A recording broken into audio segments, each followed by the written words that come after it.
जय मसीह की। मसीह में मेरे प्यारे भाई और बहनों, मैं आपका भाई सूरज एक बार फिर से हमेशा की तरह सत्य की खोज में स्वागत करता हूं।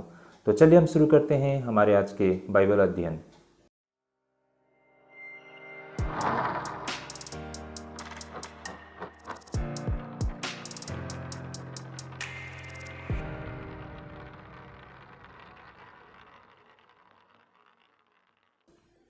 तो भाई और बहनों, एक बार फिर से आप सभी को स्वागत है हमारे आज के बाइबल अध्ययन में।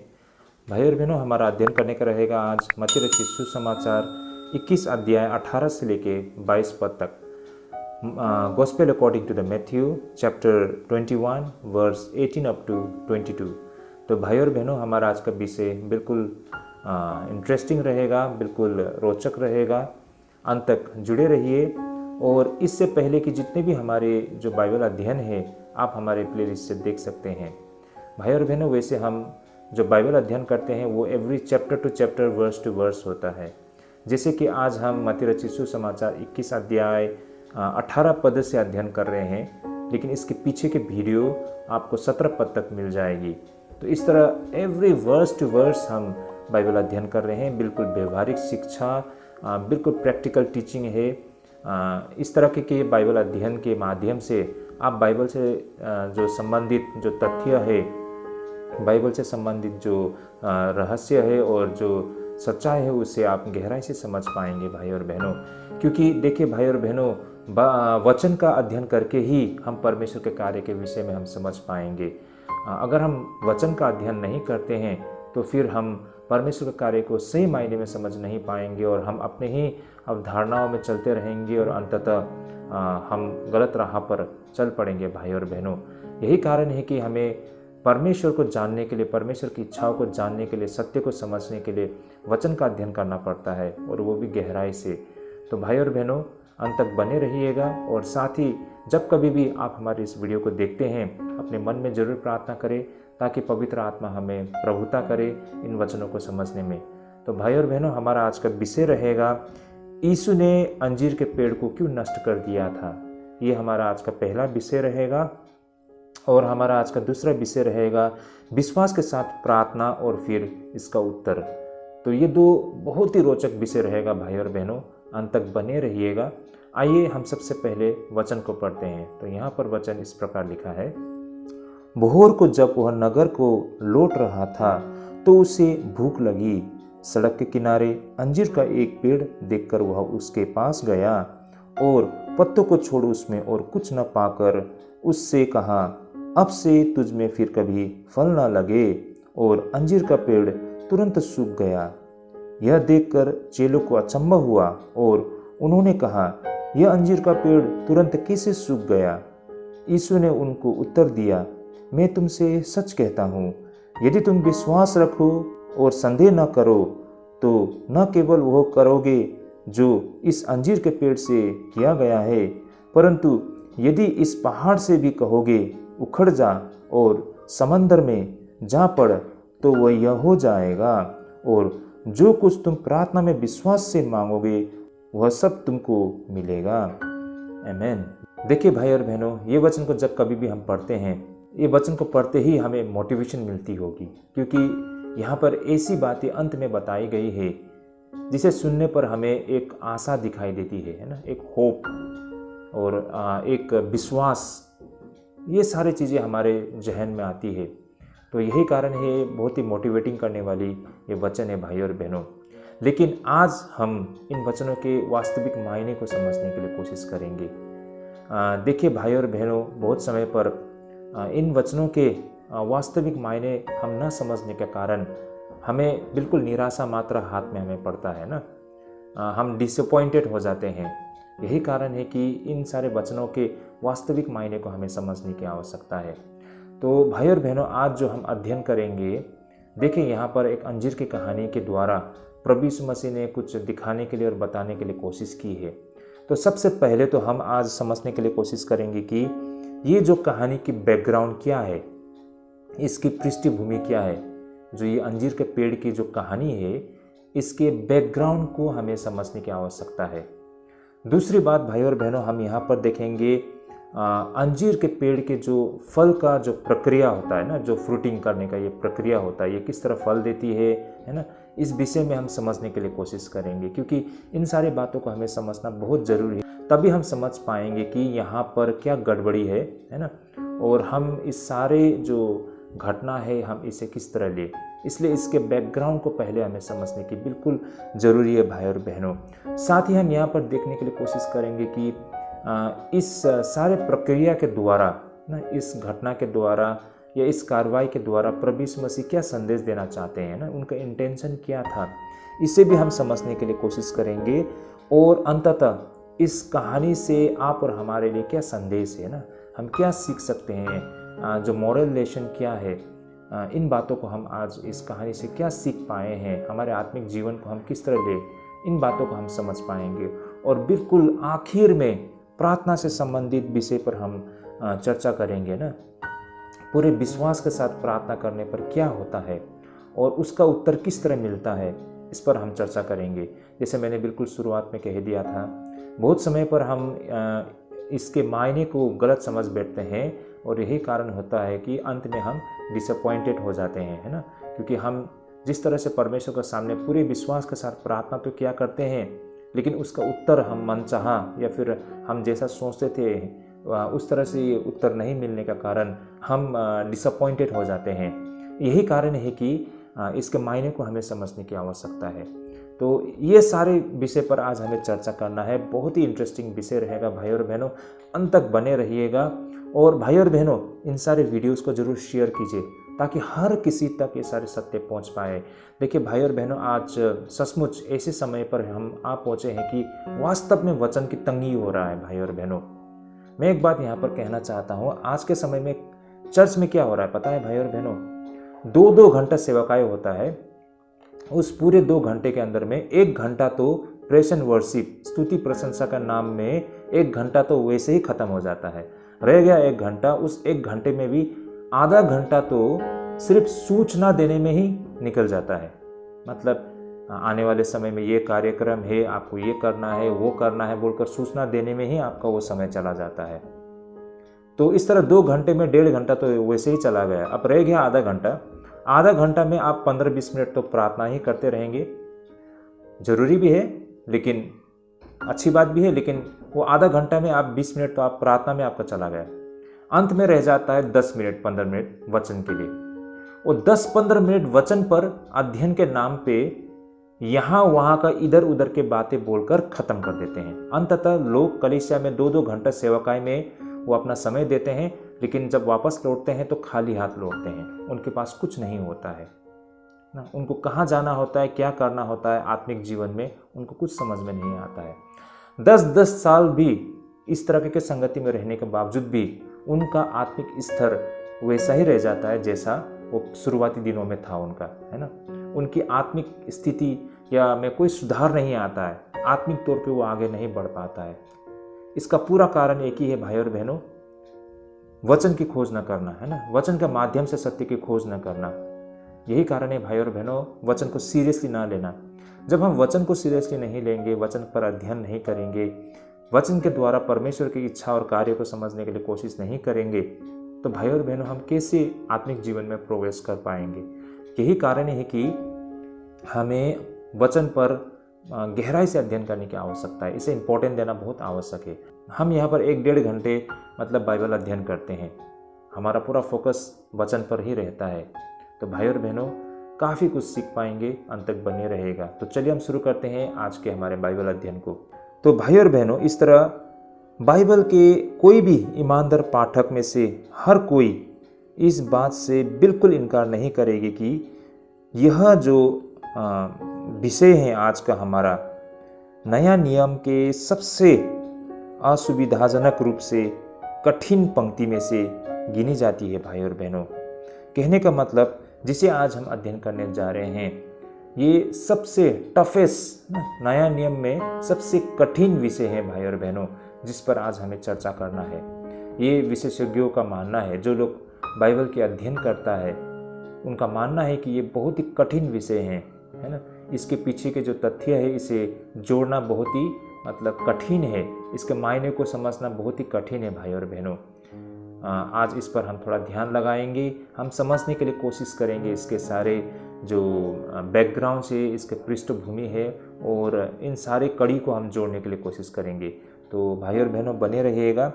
और साथ ही भाई और बहनों, यदि इस घटना को यहाँ पर जैसा बताया गया है, अगर हम वैसे ही शाब्दिक रूप से अगर हम लेते हैं, तो यह यीशु को एक ऐसे कार्य करते हुए हमें दिखाई देती है कि जो हमें उसके बारे में हमारी पूरी अवधारणा को एक तीव्र आघात पहुंचाती है भाई और बहनों। कहने का तात्पर्य हमको यहाँ पर क्या दिखाई देता है कि प्रभु यीशु मसीह सड़क से गुजर रहे थे, उनको भूख लगी, उन्हें अंजीर का पेड़ दिखाई दिया। जब उन्होंने अंजीर के पेड़ से उस अंजीर को खाना चाहा तो उन्हें अंजीर नहीं दिखाई दी। इस पर प्रभु यीशु मसीह ने उस पेड़ को श्राप देती है, और जिससे वो पेड़ वहीं पे नष्ट हो जाती है। तो भाई और बहनों, ये सारे घटना को देखकर हमें थोड़ा अजीब लगे ना। बेशक मुझे भी बहुत अजीब लगता था जब शुरुआती दौर में मैंने जब कभी भी इन वचनों को पढ़ा ना। बेशक प्रभु यीशु मसीह को लेकर हमारा जो अब तक का सोच है ना, जो हमारा मानना है, ये है कि प्रभु यीशु मसीह बिल्कुल कोमल हृदय के एक ऐसे व्यक्ति है जो किसी को हानि नहीं पहुंचाना चाहते हैं ना, किसी को वो कष्ट नहीं देते हैं।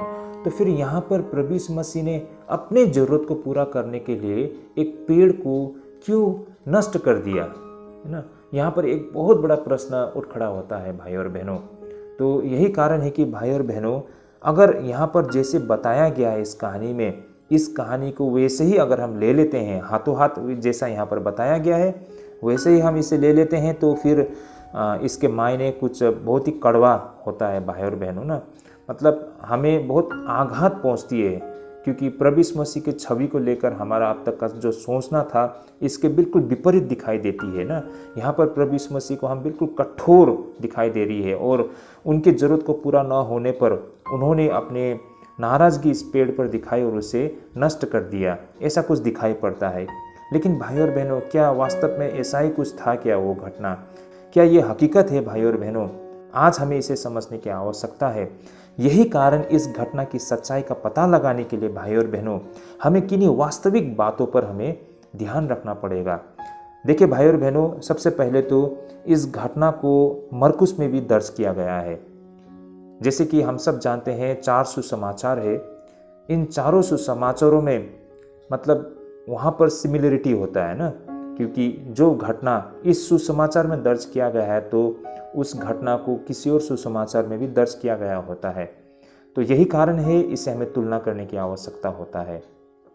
अब इस घटना को भी मरकुस रचित सुसमाचार में दर्ज किया गया है, और हमें मरकुस से भी इस घटना को पढ़ना बेहद आवश्यकता है। तभी जाके इस घटना के पीछे के जो हकीकत है, जो सच्चाई है, उसे हम समझ पाएंगे। तो आइए अब हम मरकुस रचित सुसमाचार से भी इस घटना को देखने और समझने के लिए कोशिश करते हैं। मैं वचन को पढ़ना चाहूँगा। जैसे कि यहाँ पर हम देख पाते हैं कि दूसरे दिन जब वे बेतनिय्याह से निकले तो उसको भूख लगी, और वह दूर से अंजीर का एक हरा पेड़ देखकर निकट गया कि क्या जाने उसमें कुछ पाए, पर पत्तों को छोड़ कुछ न पाया, क्योंकि फल का समय न था। इस पर उसने उससे कहा, अब से कोई तेरा फल कभी न खाए। और उसके चेले सुन रहे थे। फिर भोर को जब वे उधर से जाते थे तो उन्होंने उस अंजीर के पेड़ को जड़ तक सूखा हुआ देखा। पतरस को वह बात स्मरण आई और उसने उससे कहा, हे रब्बी, देख, यह अंजीर का पेड़ जिसे तूने श्राप दिया था सूख गया है। ओके, आमेन। तो भाई और बहनों, हम यहाँ पर देख पाते हैं कुछ बुनियादी अंतर। मत्ती रचित सुसमाचार में इस घटना के विषय में जो बताया गया है और मरकुस में जो बातें बताई गई है, उसमें कुछ हम बुनियादी अंतर को हमें साफ साफ दिखाई देती है।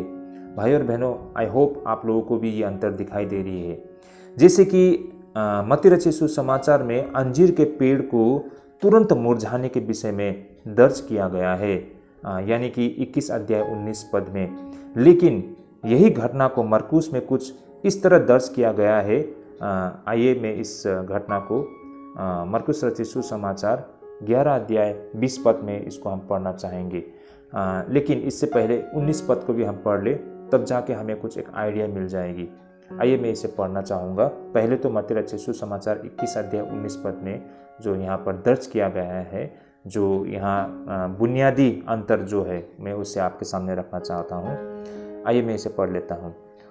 और अंजीर का एक पेड़ सड़क के किनारे देखकर वह उसके पास गया और पत्तों को छोड़ उसमें और कुछ न पाकर उससे कहा, अब से तुझमें फिर कभी फल न लगे। और अंजीर का पेड़ तुरंत सूख गया। ये था मत्ती 21 की 19। अब हम देखते हैं मरकुस 11 के 20 में।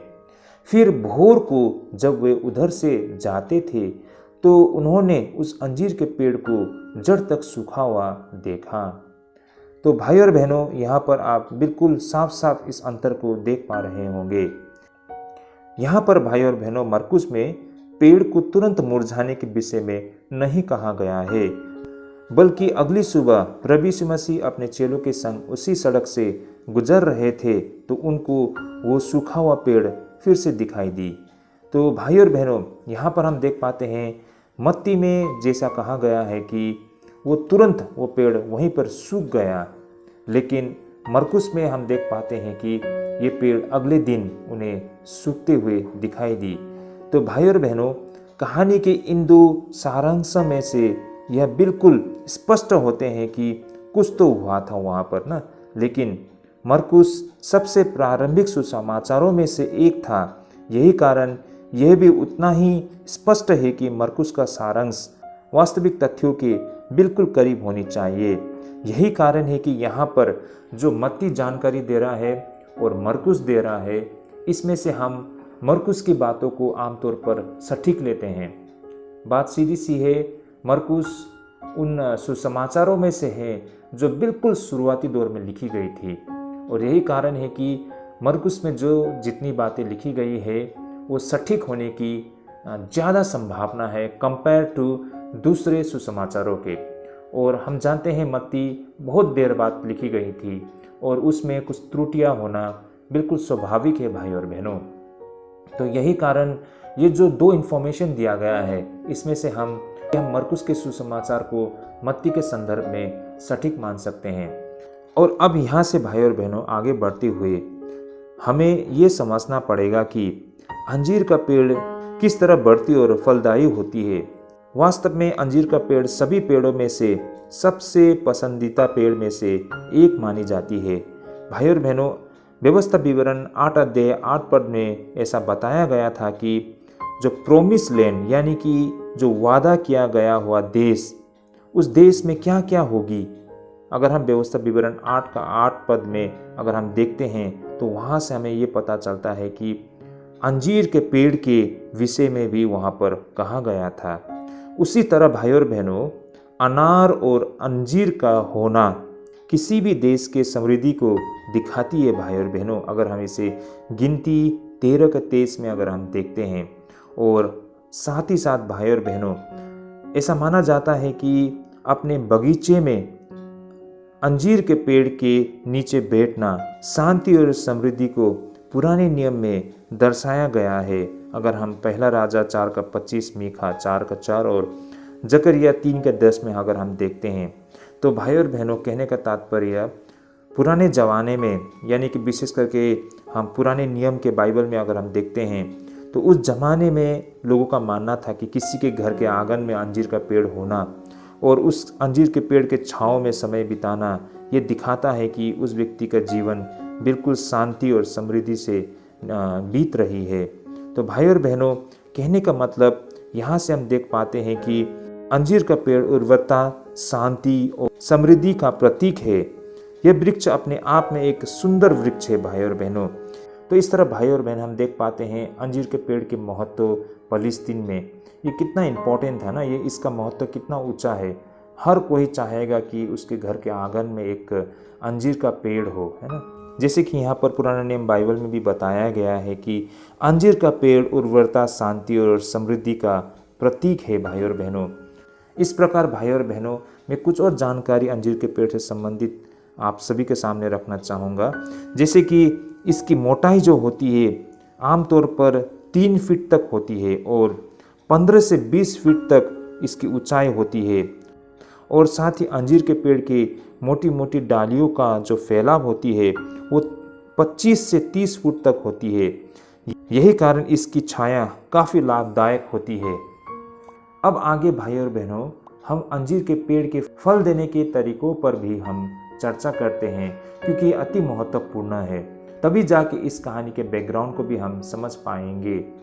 पहला तो इस वृक्ष की सुंदरता यह थी कि ये वृक्ष, ये पेड़ वर्ष में 2 बार पूरी तरह से फल दिया करते हैं। जैसे कि पहला फल पुरानी शाखाओं पर लगती है। वर्ष के शुरुआत में ही पेड़ के शाखाओं के अंत में छोटे हरे रंग की गांठें दिखाई देती है और एक समय बाद यह गांठें अंजीर बन जाती है। ये सारे फलों की कलियां अप्रैल में लगते हैं। धीरे धीरे इसके पत्ते और फूल खुल जाते हैं। भाइयों और बहनों, अंजीर के विषय में एक और अनोखी बात यह है कि यह एक ही समय में पूर्ण फल और पूर्ण रूप से पत्ते और पूर्ण रूप से फल में भी होती है, और ये सब जून महीने तक हो जाती है। अब यहाँ पर हमें गौर करने वाली बात ये है कि अप्रैल के महीने में किसी भी अंजीर के पेड़ में कभी फल नहीं लगती है, क्योंकि यह बहुत ही जल्द हो जाएगी। इस प्रकार दूसरी फसल सितंबर के महीने में नई शाखाओं के साथ लगती है। अब यहाँ पर गौर करने वाली बातें यह थी कि यहाँ पर अंजीर के पेड़ पर पत्ते को लगने के विषय में बताई गई है। जैसे कि 19 पद में अगर हम देखते हैं तो यहाँ पर जैसा लिखा गया है कि और अंजीर का एक पेड़ सड़क के किनारे देखकर वह उसके पास गया और पत्तों को छोड़ उसमें कुछ न पाकर उससे कहा। तो भाई और बहनों, यहाँ पर हम देख पाते हैं कि और पत्तों को छोड़ उसमें कुछ नहीं पाया गया, ऐसा यहाँ पर बताया गया है। भाई और बहनों, इससे हमें यहाँ पर साफ साफ ये बातें पता चलती है कि उस अंजीर के पेड़ में पत्ते निकल आए थे। अब सब जानते हैं कि यहाँ पर प्रभु यीशु मसीह फसह के लिए यरूशलेम में थे। फसह के पर्व भाई और बहनों 15 अप्रैल को पड़ती है, और ये जो घटना अंजीर के पेड़ के साथ जो घटी है फसह के पर्व से 1 हफ्ता पहले की है। दूसरी बात यह थी कि यीशु ने एक ऐसे पेड़ पर अंजीर की तलाश की थी जहाँ पर कोई अंजीर होने की संभावना नहीं थी। इस पर मरकुस कहता है कि क्योंकि यह फल लगने का समय नहीं था। मरकुस 11:13। भाई और बहनों, इस वचन को आपके समक्ष में रखना चाहूँगा। आइए हम वचन को पढ़ते हैं और इन बातों को मरकुस से भी हम समझते हैं। और वह दूर से अंजीर का एक हरा पेड़ देखकर निकट गया कि क्या जाने उसमें कुछ पाए, पर पत्तों को छोड़ कुछ न पाया, क्योंकि फल का समय न था। तो भाई और बहनों, यहाँ से बिल्कुल स्पष्ट होता है कि ये मौसम ही नहीं था कि वहाँ पर आपको अंजीर मिल सके, और यही कारण यहाँ पर स्पष्ट लिखा गया है कि ये मौसम नहीं था। लेकिन भाई और बहनों, अब यहाँ पर हमें आश्चर्य करने वाली बात यह थी कि आखिर प्रभु यीशु मसीह ने उस पेड़ से क्यों अंजीर को चाहा, जबकि वो मौसम अंजीर का नहीं था, वहाँ पर अंजीर का मिलना अभी समय बाकी था। तो फिर प्रभु यीशु मसीह ने ऐसे पेड़ से अंजीर की आस क्यों लगाई और अंजीर ना मिलने पर उसे श्राप देकर नष्ट कर दिया। तो भाई और बहनों, यहाँ पर प्रभु यीशु मसीह को अंजीर के पेड़ नष्ट करते हुए हमको इस प्रकार दिखाई देती है, क्योंकि वह पेड़ वो नहीं कर सकता था जो वो करने में सक्षम नहीं था। यह सत्य था कि अप्रैल के दूसरे सप्ताह में वृक्ष पर फल नहीं लग सकता था, लेकिन फिर भी यहाँ पर प्रभु यीशु मसीह ने ऐसा नहीं करने पर उस पेड़ को नष्ट कर दिया था। इसके अलावा दूसरी बातें हम देख सकते हैं कि यीशु अपनी चमत्कारी शक्तियों को अपने लिए, अपने खुद के लिए प्रयोग कर रहे थे। इस पर आप सभी को याद हो भाई और बहनों, जब प्रभु यीशु मसीह को मरुभूमि में शैतान के द्वारा प्रलोभन करने की कोशिश की गई थी, उस वक्त प्रभु यीशु मसीह ने यह निश्चय किया था कि वह अपनी आवश्यकताओं के लिए चमत्कारी शक्तियों को प्रयोग नहीं किया करेंगे।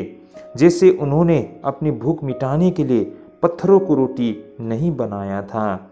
भाई और बहनों, यीशु के स्थान पर मान लीजिए कोई और व्यक्ति होती तो शायद लोग यह कहते कि यह व्यक्तिगत निराशा से पैदा हुआ बुरे स्वभाव का कथन था। लेकिन भाई और बहनों, प्रभु यीशु मसीह के संदर्भ में यह अकल्पनीय था, इसलिए इस पर हमें स्पष्टीकरण होना आवश्यक है भाई और बहनों, क्योंकि ये बहुत ही सीरियस मैटर है। हमने बिल्कुल शुरुआत में हमने देखा था ना भाई और बहनों, प्रभु यीशु मसीह को लेकर हमारी जो नज़रिया है वो बिल्कुल साफ थी ना, क्योंकि हम प्रभु यीशु मसीह को बिल्कुल कोमल हृदय वाले व्यक्ति है ना, जो किसी को चोट नहीं पहुंचाती है, किसी पर आघात नहीं करती है। तो यहाँ पर प्रभु यीशु मसीह ने अपने भूख को मिटाने के लिए जब उन्हें अंजीर नहीं मिलती है तो उन्होंने किस तरह बिल्कुल कठोरता से उस पेड़ को वहाँ पर श्राप देकर नष्ट कर दिया था। तो ये कैसे हो सकता है, हम सबके जहन में यह आ सकता है भाई और बहनों। तो यही कारण है कि भाई और बहनों, क्या सचमुच में ऐसा कुछ उस समय ये घटना घटी थी? क्या ये हकीकत है? इसे आज हमें समझने की आवश्यकता है। तो भाई और बहनों, जो पेड़ में ये संभावना नहीं थी कि वहाँ पर अंजीर हो, ऐसे पेड़ को बेमतलब में, बेमायने में प्रभु यीशु मसीह क्यों नष्ट करेंगे, है ना। ये ऐसा लगता है कि जब प्रभु यीशु मसीह को अंजीर नहीं मिला तो बिल्कुल नाराज हो गए ना, उन्होंने अपना आपा खो दिया और इस कारण उन्होंने उस पेड़ को श्राप दी और वो पेड़ वहीं पे नष्ट हो गया। तो ये बिल्कुल अजीब लगता है ना भाई और बहनों। हम सबको जब पहली बार जैसा लिखा गया है उसी तरह हम पढ़ते हैं और हम उसी तरह लेते हैं, तो शायद हमें इससे आघात पहुँचे ना कि प्रभु यीशु मसीह ऐसा कैसे कर सकते हैं। प्रभु यीशु मसीह को लेकर हमारी नज़रिया कुछ और थी, तो ये संभव है क्या प्रभु यीशु मसीह ऐसा करेंगे? यही कारण है, इसे हमें समझने की आवश्यकता है, इसके बैकग्राउंड को समझने की आवश्यकता है। क्या वास्तव में ऐसा ही कुछ उस समय मतलब वहाँ पर घटी थी? इसे हमें समझने की आवश्यकता है। इसे ही तो हम बाइबल अध्ययन करने को कहते हैं भाई और बहनों। चलिए आगे हम इसे समझने के लिए कोशिश करते हैं। भाई और बहनों, कुछ लोगों का मानना है कि इस घटना का स्पष्टीकरण या फिर इस घटना को हमें समझने के लिए लूका रचित सुसमाचार 13 अध्याय 6 से लेकर 9 पद में अगर हम देखते हैं तो हमें थोड़ा कुछ इससे हमें जानकारी मिलती है या फिर हमें स्पष्टीकरण मिलती है कि जैसे कि लूका 13 के 6 से लेकर 9 पद में अगर हम देखते हैं तो यहाँ पर अंजीर के पेड़ की दृष्टांत के विषय में बताया गया है, जो फल देने में बिल्कुल असफल रह गया था और 2 बार तक उसे माली के द्वारा उसके निवेदन पर पेड़ को रहने दिया गया था, लेकिन फिर भी असफल रहने पर पेड़ को नष्ट करने की सलाह दी गई थी। आइए इस घटना को हम लूका 13 अध्याय 6 से लेकर 9 पद तक हम पढ़ते हैं तो हमें इससे कुछ जानकारी मिल सकती है। आइए इसे हम पढ़ना शुरू करते हैं। फिर उसने यह दृष्टांत भी कहा कि किसी की अंगूर की बारी में एक अंजीर का पेड़ लगा हुआ था। वह उसमें फल ढूंढने आया परंतु न पाया। तब उसने बारी के रखवाले से कहा, देख, 3 वर्ष से मैं इस अंजीर के पेड़ में फल ढूंढने आता हूँ परंतु नहीं पाता। इसे काट डाल कि यह भूमि को भी क्यों रोके रहे। उसने उसको उत्तर दिया, हे स्वामी, इसे इस वर्ष तो और रहने दे कि मैं इसके चारों ओर खोद कर खाद डालूं, सो आगे को फले तो भला, नहीं तो उसे काट डालना। तो ये सुझाव थी उस माली का, क्योंकि वो और कोशिश करने जा रहे हैं, उसके चारों ओर खोद कर उसे खाद डालेंगे और प्रयास करेंगे कि आने वाले समय में वो अंजीर को प्राप्त कर सके, वरना उस पेड़ को नष्ट किया जा सकता है। तो भाई और बहनों, इस सुझाव के साथ जो लूका में हमने जो पाया है ये दृष्टांत, इसे भी हम अध्ययन करने के लिए कोशिश करते हैं। तो भाई और बहनों, यहाँ पर इन सारे बातों को और विशेष इस दृष्टांतों को आपके समक्ष रखने का जो कारण है उसे हम आप सभी को अब बताना चाहेंगे। जैसे कि यहाँ पर जो जिज्ञासा वाले बातें या विषय यह थी कि अंजीर के पेड़ को यीशु द्वारा सूखा देने की घटना को दर्ज नहीं किया था। उसी प्रकार अगर हम मरकुस और मत्ती के पास अंजीर के पेड़ को यीशु द्वारा सूखा देने की घटना का दर्ज है, लेकिन उनके पास बंजर अंजीर के पेड़ का दृष्टांत नहीं था। मेरी बातों को आप लोग समझ पा रहे होंगे ना। लूका में जो घटना जो आज हम मत्ती और मरकुस में देखते हैं कि जब प्रभु यीशु मसीह राहों से गुजर रहे थे तो उनको भूख लगी, उन्होंने अंजीर को खाना चाहा, एक अंजीर को पेड़ को देखकर, लेकिन जहाँ पर उन्हें अंजीर नहीं मिलती है, यही कारण उन्हें अभिश्राप देके उस अंजीर के पेड़ को नष्ट कर दिया जाता है। इस घटना को मात्र मत्ती और मरकुस में हमको दिखाई देती है, लेकिन इस घटना को हम लूका में हमें नहीं दिखाई देती है। लेकिन लूका में जो दृष्टांत दर्ज किया गया है अंजीर के पेड़ से संबंधित, वो कुछ और है ना। वो एक बंजर अंजीर के वृक्ष के विषय में बताती है।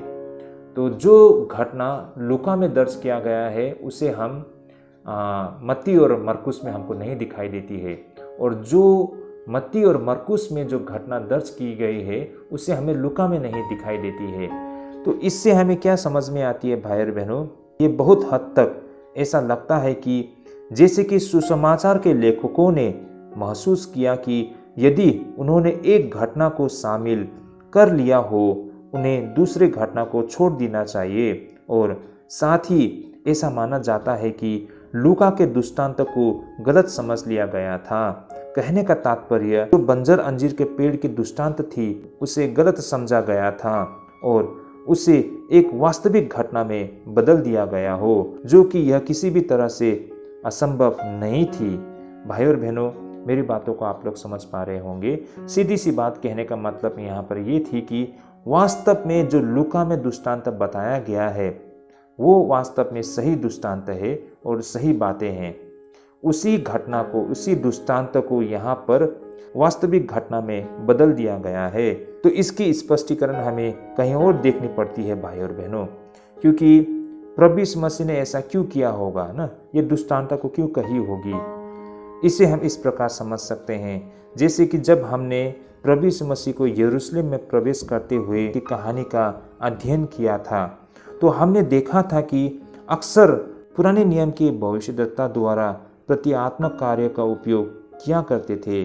जब कभी भी उन्हें लगता था कि शब्दों के द्वारा उन्हें नहीं समझाया जा सकता है, तो लोगों तक अपनी बातों को पहुंचाने या फिर अपनी बातों को समझाने के लिए कुछ क्रियाओं को करके दिखाया करते थे। जैसे कि स्वयं प्रभु यीशु मसीह ने भी गधी पर सवार होकर इन बातों को करके दिखाया था, और अब यहाँ पर भी इस कहानी में कुछ ऐसा ही प्रतीकात्मक क्रिया हमें करते हुए दिखाई देती है।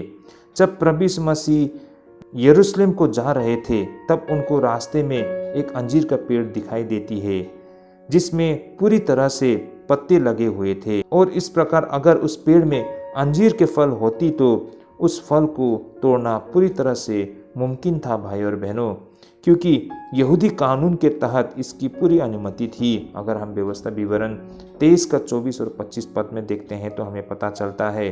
और भाई और बहनों, ये रिवाज आज भी हमें दिखाई देती है। अगर मान लीजिए हमारे यहाँ किसी के बगीचे में जाके, है ना, मान लीजिए रोड साइड में किसी का बगीचा है ना, रास्ते के किनारे किसी का बगीचा है या फल का पेड़ है, और आपको भूख लगी और आपने उसको तोड़ के खा लिया किसी को बताए बगैर, विशेष करके उस बगीचे के मालिक को बताए बगैर वहाँ से आप फल को तोड़ के खा लेते हैं, तो आप पर ये इल्ज़ाम लग सकता है कि आपने चोरी की है, क्योंकि आपने किसी की अनुमति नहीं लेकर उसको तोड़कर खा लिया। लेकिन भाई और बहनों, अगर हम फलस्तीन में या फिर आज इज़राइल में हम देखते हैं, तो आज भी भाई और बहनों जो सड़क के किनारे जो फल के पेड़ होते हैं या किसी भी प्रकार के फल होते हैं, उससे आप तोड़ के खा सकते हैं, और इसके लिए आपको पूरी अनुमति है। किसी भी मुसाफिर को उस फल को खाने की अनुमति थी भाई और बहनों, और आज भी ये रिवाज वहाँ पर दिखाई देती है भाई और बहनों, और इसके लिए आपको कोई दोषी नहीं ठहराते हैं। और यहाँ पर प्रभु यीशु मसीह ने भी ऐसा ही कुछ करने को चाहा है। तो इस प्रकार जब प्रभु यीशु मसीह ने अंजीर के पेड़ को पत्ते के साथ देखा, तो वह उस पेड़ के करीब गया, ये समझ कर कि उसमें ढेर सारे फल हो, लेकिन ऐसा नहीं था भाई और बहनों, उसमें कुछ गलत था, और इसके दो कारण हो सकती है। जैसे कि पहला तो वो वाली अंजीर के पेड़ अपनी जंगली अवस्था में तब्दील हो गई थी, या फिर किसी तरह से रोगग्रस्त हो गया हो। तो इस पर प्रभु यीशु मसीह ने ऐसा कुछ कहा कि अब से तुम में फिर कभी फल न लगेगी, यह निश्चय रूप से सूख जाएगा। तो ऐसा कुछ शायद प्रभु यीशु मसीह का कहना था। भाई और बहनों, सीधी सी बात है भाई और बहनों, यहाँ पर प्रभु यीशु मसीह अपने चेलों के संग गुजर रहे थे। उन्हें भूख लगी, उन्हें एक अंजीर का पेड़ दिखाई दिया।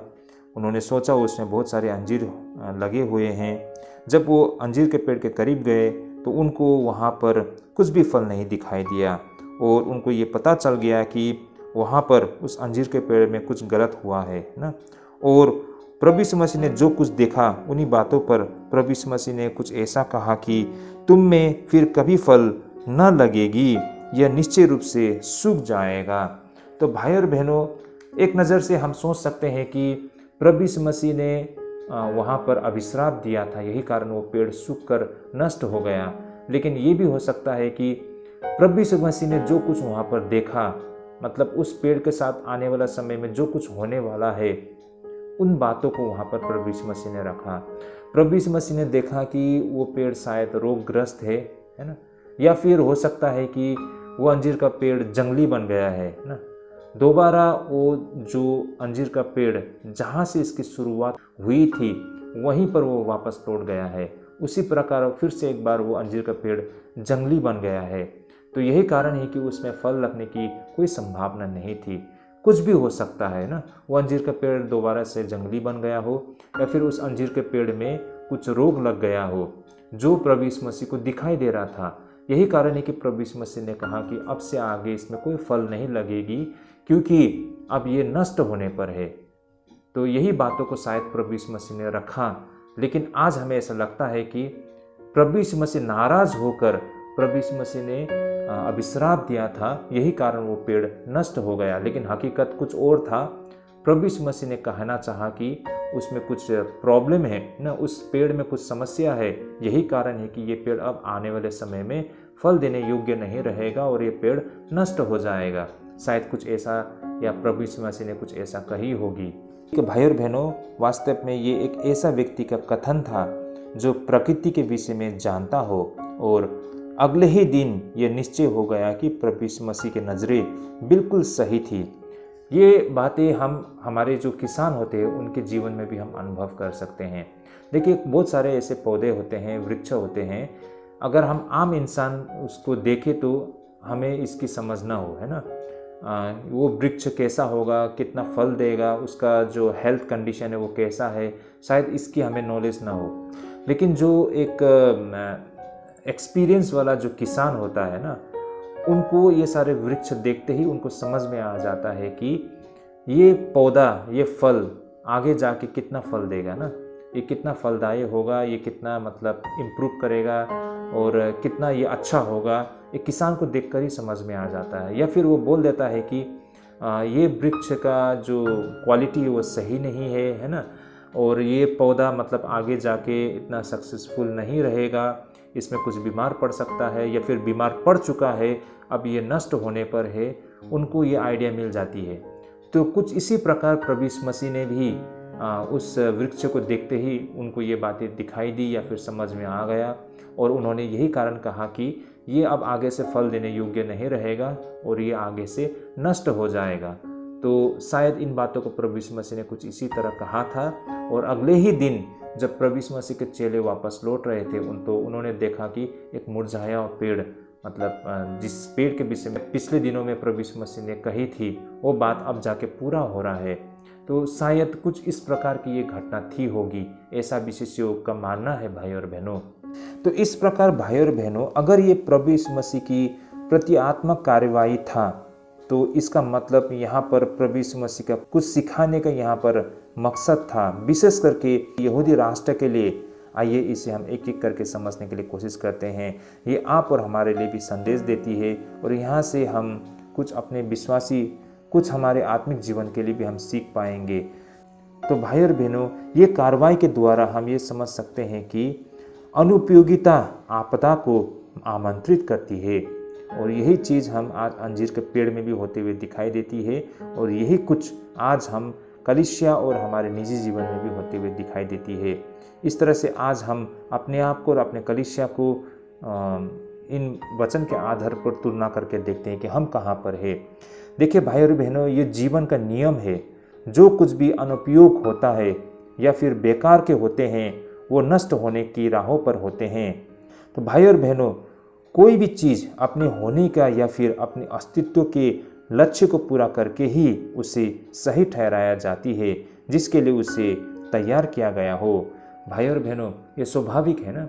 जिस चीज़ के लिए वो व्यक्ति है, वो व्यक्ति का जो उद्देश्य है उसको पूरा करके ही वो व्यक्ति का जो वैल्यू है वो बना रहता है ना, उसका इम्पोर्टेंट बना रहता है, उसका कुछ मायने बना रहता है। अगर वो व्यक्ति मतलब उसको जो करना चाहिए था, उसका जो कर्तव्य थे, उसका जो रिस्पॉन्सिबिलिटी था, अगर उसको वो नहीं करते हैं तो उसका होने का कोई मायने नहीं रहता है ना। ऐसे लोगों को यूजलेसनेस ना, बेकार के व्यक्ति माना जाता है। तो ऐसे व्यक्ति को तो नष्ट होना बिल्कुल स्वाभाविक है ना। जिस तरह से वो अंजीर का पेड़, जिसका काम था अंजीर को पैदा करना ना, लेकिन अगर वो अंजीर को दे नहीं सकता है तो उस पेड़ का होने का कोई मायने नहीं रहेगा ना। अब तो वो पेड़ नष्ट होने के अलावा वो कुछ काम का नहीं है। तो मान लीजिए उस अंजीर के पेड़ में कुछ रोग लग गया था, इस वजह से आप वो फल दे नहीं सकते हैं, तो स्वाभाविक है वो अंजीर का पेड़ को हम नष्ट कर सकते हैं, उसे रख के फ़ायदा नहीं है। उसी प्रकार हमारे आत्मिक जीवन में भी है ना, प्रतिदिन का जीवन में भी अगर कोई व्यक्ति उसका होने के जो मायने होते हैं उसे पूरा नहीं करते हैं तो उनका नहीं होना ही बेहतर होगा ना, क्योंकि वो बेकार का है, वो यूजलेस है भाई और बहनों। तो यही बातों को हम यहाँ पर समझ पा रहे हैं। तो किसी भी परिवार में हो, किसी भी कलीसिया में हो, है ना, अगर हर कोई अपना होने का जो अपना दायित्व को पूरा नहीं करते हैं, अपना कर्तव्य को पूरा नहीं करते हैं, तो ऐसे के होना कोई मायने नहीं रहता है ना भाई और बहनों। यही बातों को यहाँ पर हम समझ पाते हैं। तो इस प्रकार भाई और बहनों, यहाँ पर ये अंजीर का पेड़ बेकार का था, इसलिए यह नष्ट हो गया था। भाई और बहनों, हम इसे इस प्रकार समझते हैं, इजरायली जाति को केवल एक कार्य के लिए अस्तित्व में लाया गया था कि उसमें से परमेश्वर का अभिषेक जन आए, और फिर वो आया भी था, लेकिन यहूदी राष्ट्र उसे पहचानने में विफल हो गए थे। उससे भी अधिक वे उसे सूली पर चढ़ाने वाले थे और उनको सूली पर चढ़ाया भी गया था। तो यहूदी राष्ट्र अपने कार्य में विफल हो गए थे, क्योंकि उनको तो परमेश्वर के पुत्र का स्वागत करना चाहिए था। यही कारण यहूदी राष्ट्र नष्ट हो गई थी। वे बेकार और बेमायने के था। वो राष्ट्र ने अपना काम नहीं किया था, जैसे कि उस अंजीर के पेड़ की तरह, और अंत में नष्ट होना पड़ा था। भाई और बहनों, परमेश्वर के उद्देश्य को महसूस करने में विफल होना निश्चय ही आपदा को निमंत्रित करती है।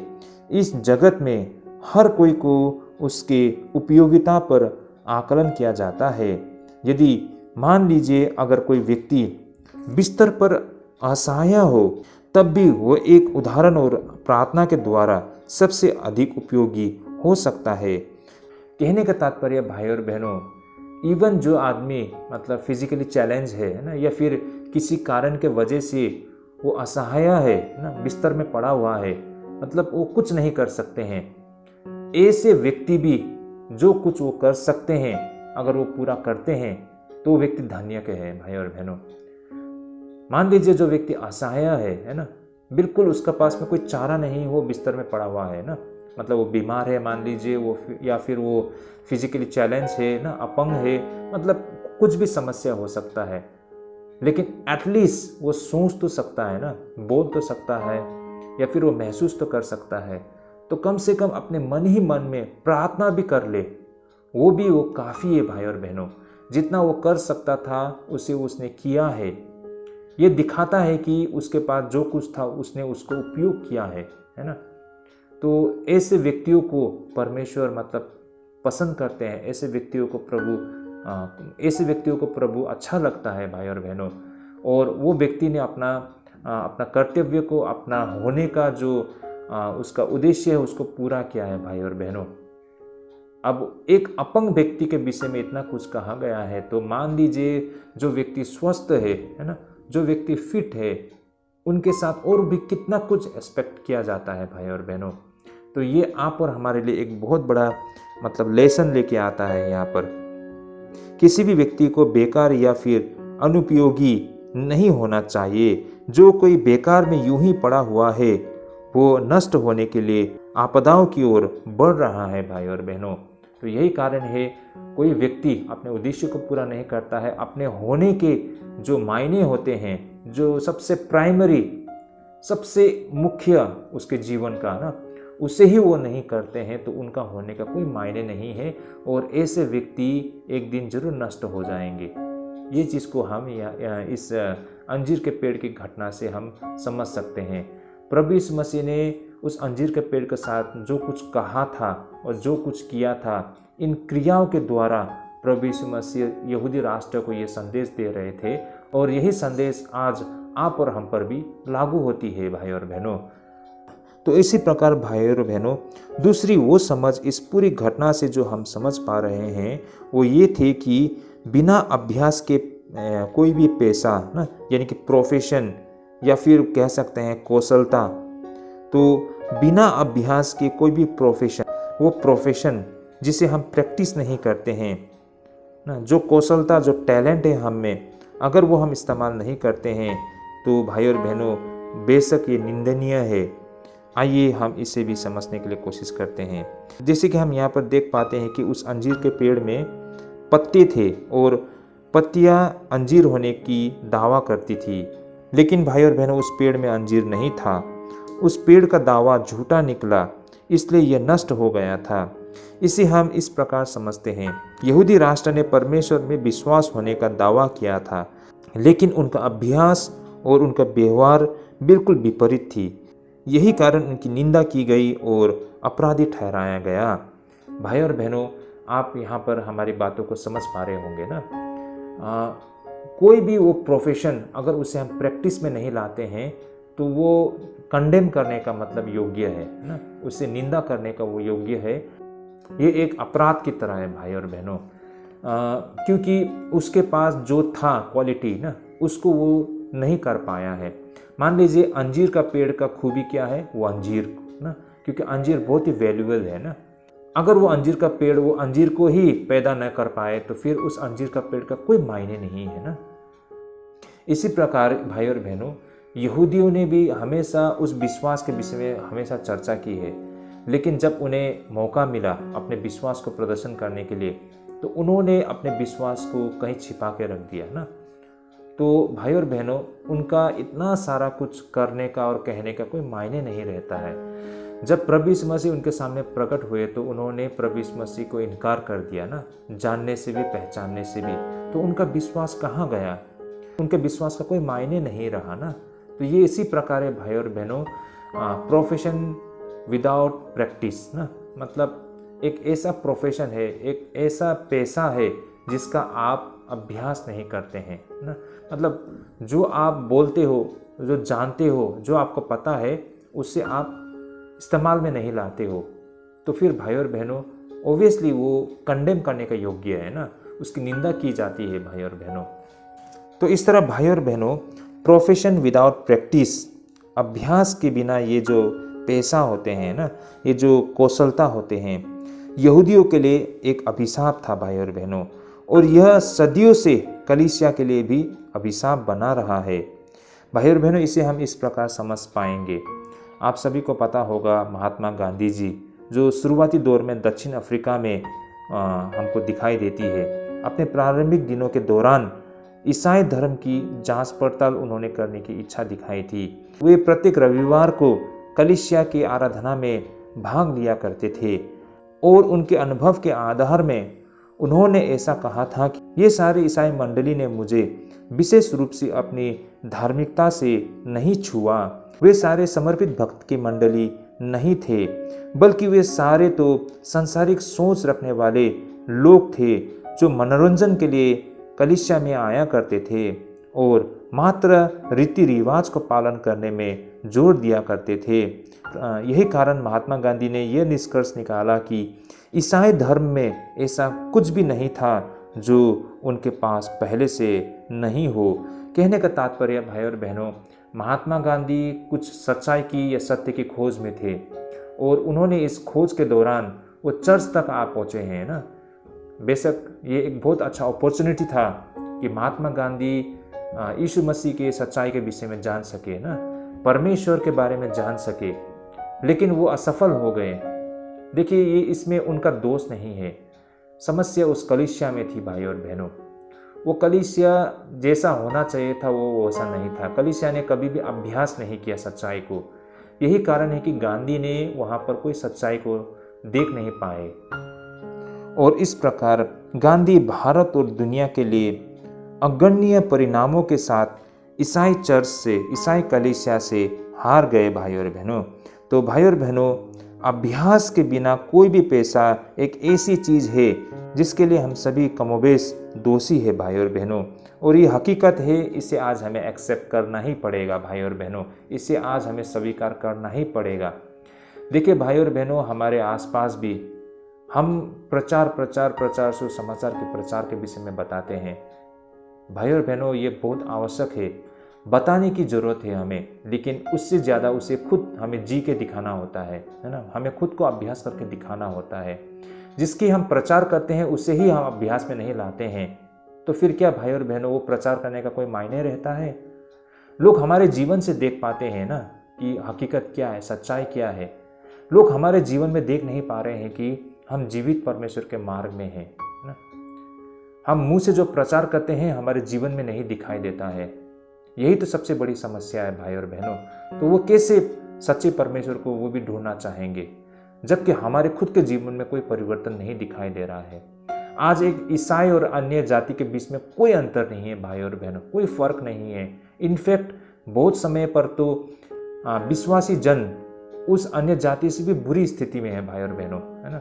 उनकी सोच, उनकी नज़रिया, उनका व्यवहार, उनका आचरण अन्य जातियों से भी बुरा है। तो आप क्या आस लगाए बैठे हो कि वो जो प्रचार करता है उसके द्वारा कोई व्यक्ति के जीवन में परिवर्तन आएगा और वो सच्चाई को जान पाएंगे? ये असंभव है। और यही कुछ महात्मा गांधी के जीवन में भी हमने होते हुए देखा है ना। वो चर्च में गए थे सच्चाई की खोज करने के लिए, लेकिन उन्होंने पाया कि वहाँ तो ऐसा कुछ भी नहीं है भाई और बहनों। वो जितना कुछ जानते हैं, है ना, सच्चाई के विषय में, उससे ज़्यादा तो उस चर्च में वो है ही नहीं भाई और बहनों। तो फिर वो कैसे आगे वो अध्ययन करेंगे? तो भाई और बहनों, कहने का मतलब ऐसे क्रिश्चियन, एक कलीसिया, एक विश्वासी होने का नाते से, है ना, हम जो प्रचार करते हैं, जो हम विश्वास करते हैं, उसे अभ्यास में लाना जरूरी है। अगर हम ये नहीं करते हैं तो हम नष्ट होने की ओर है भाई और बहनों। जिस तरह वो अंजीर का पेड़ है ना, उसका काम था फल देना, एक बेहतरीन फल देना ना, जिस फल का बहुत वैल्यू है, लेकिन वो फल दे नहीं पाता है तो फिर उस पेड़ का कोई वैल्यू नहीं है ना। अपने आप में उस पेड़ का कोई मतलब वैल्यू नहीं है, उसका कोई मायने नहीं है अगर वो फल नहीं देता है ना। वो कितना भी खूबसूरत हो, कितना भी बड़ा हो, उसका कोई मायने नहीं बनता है ना, क्योंकि वो पेड़ जिस चीज़ के लिए उसकी पहचान है उसी को वो पैदा नहीं करता है। उसी प्रकार हम विश्वासी भी, है ना, हम जितना भी प्रचार करें, जितनी भी बड़ी बड़ी बातें कर ले, लेकिन जो ईसाई का जो खूबसूरती है ना, जो सच्चाई है, उससे ही आप अभ्यास में नहीं ला पाते हो, आप अपने जीवन से दिखा नहीं पाते हो, आपके खुद के जीवन में नहीं दिखता है, तो फिर भाई और बहनों इतना कुछ करने का और बोलने का मतलब कोई मायने नहीं रहता है। तो प्रचार करना बेशक बहुत ज़रूरी है, लेकिन पहले आपके खुद के जीवन में वो चीज़ दिखाई देना पड़ता है। तो ये बातें हम यहाँ से सीख पाते हैं भाई और बहनों। इस घटना से ये संदेश हमें यहाँ पर मिलती है। तो इस प्रकार भाई और बहनों, अभ्यास के बिना कोई भी पेशा, कोई भी प्रोफेशन एक ऐसी चीज़ है जिसके लिए हम सभी कमोबेश दोषी है। ये ईसाई कलीसिया को भी क्षति पहुंचाती है भाई और बहनों, और अंततः अपने ऊपर विपत्ति लाती है, क्योंकि वह ऐसा विश्वास उत्पन्न करता है जो केवल मुरझा जाने के अलावा और कुछ भी नहीं कर सकता है। भाई और बहनों, यहाँ पर प्रभु यीशु मसीह ने यहूदियों से अपनी बातों को रखने के लिए एक रोगग्रस्त और पतित हो चुके अंजीर के पेड़ की सबक को इस्तेमाल किया है भाई और बहनों। अंततः ये कहानी का उद्देश्य ये बनता है कि अनुपयोगिता आपदा को निमंत्रित करती है और बिना अभ्यास के पैसे भी बर्बादी लाती है। तो भाई और बहनों, निश्चित रूप से इस कहानी का यही अर्थ हो, क्योंकि हमें नहीं लगता है प्रभु यीशु मसीह एक अंजीर के पेड़ को सचमुच और वास्तव में नष्ट कर देंगे सिर्फ इसलिए कि वो पेड़ फल देने में असफल हो गई है। और इसके अलावा भाई और बहनों, ये वो मौसम नहीं था जहाँ पर आपको अंजीर का फल दिखाई दे। तो भाई और बहनों, प्रभु यीशु मसीह ये सब कुछ तो जानता था भली भांति ना, अच्छी तरह से वो देख पाते हैं। प्रभु यीशु मसीह को ये सारी बातें पता थी। तो फिर प्रभु यीशु मसीह ये जानते हुए भी, समझते हुए भी जो पेड़ है ना अभी तक भी वो मतलब फल देने के लिए तैयार नहीं है, और वो भी ऐसे मौसम में, आप कैसे उस पेड़ को मतलब कर्ज कर सकते हैं ना, उस पेड़ को आप श्राप दे सकते हैं। और बस आपको भूख लगा है और आपका भूख मिटाने के लिए उसमें अंजीर नहीं होने के वजह से आप उस पेड़ को मतलब नष्ट कर देंगे। ऐसा कुछ क्या प्रभु यीशु मसीह वास्तव में करेंगे? क्या आपका मानना है? क्या आपको लगता है ऐसा? बिल्कुल नहीं भाई और बहनों। तो यही कारण है कि जो बातें यहाँ पर मत्ती में हम और मरकुस में देखते हैं, वास्तव में इसका संबंध कहीं ना कहीं लूका में बताया गया दृष्टांत के साथ है। वास्तव में वही एक्चुअली इस अंजीर के पेड़ से संबंधित घटना के विषय में वो दृष्टांत था भाई और बहनों।